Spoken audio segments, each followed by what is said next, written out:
श्यामलाल तुम्हारा ही नाम है? उस सिपाही ने पुलिसिया रोब से पूछा। जी हाँ, मैं ही श्यामलाल, कहिए। चलो, तुम्हें कोर्ट चलना है।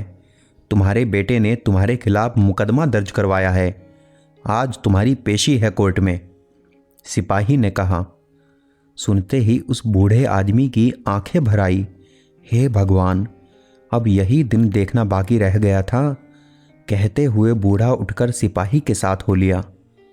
श्यामलाल को पुलिस जीप में बैठते हुए देख मोहल्ले के कुछ लोग भी पुलिस जीप के पीछे हो लिए।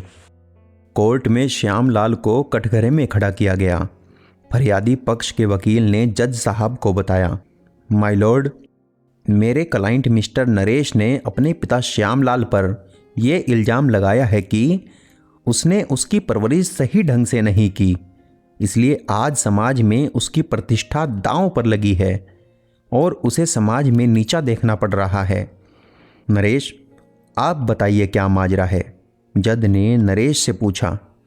जज साहब, मेरी माँ जब मैं 10 साल का था तभी गुजर गई।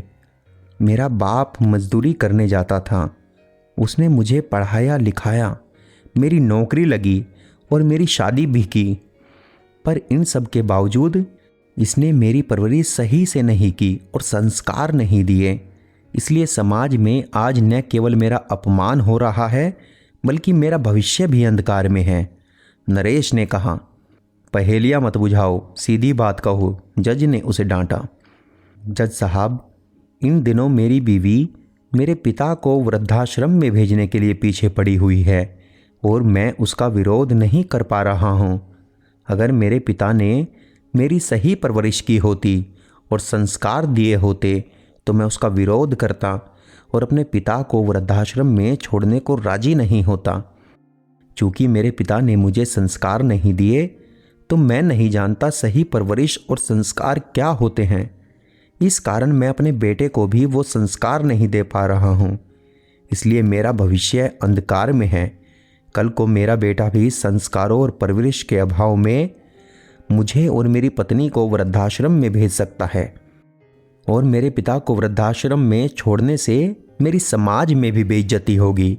इसलिए मैं चाहता हूँ मेरे पिता को इसके लिए सजा दी जाए। नरेश ने अपनी समस्या बताई। जज सोच में पड़ गया।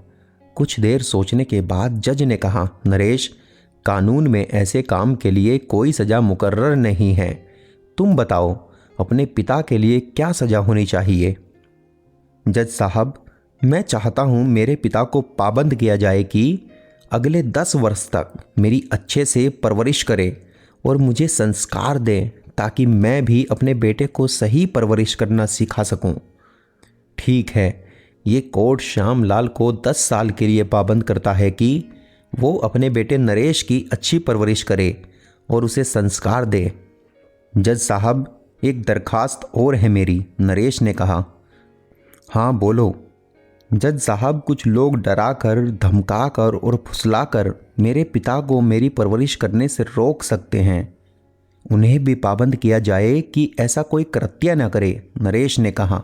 ठीक है, कोर्ट ये आदेश भी देती है कि तुम्हारी परवरिश करने में तुम्हारे पिता के लिए कोई भी बाधा उत्पन्न करेगा तो पुलिस उसे पकड़कर कोर्ट में पेश करेगी, कहकर जज ने कोर्ट बर्खास्त कर दिया। श्यामलाल ने नरेश को गले से लगा लिया। दोनों की आंखें छलक आई थी। नरेश की बीवी अपने बेटे को लेकर चुपचाप घर के लिए निकल गई। वो समझ चुकी थी नरेश ने ये सब करके अपने वर्तमान के साथ भविष्य भी सुधार लिया था।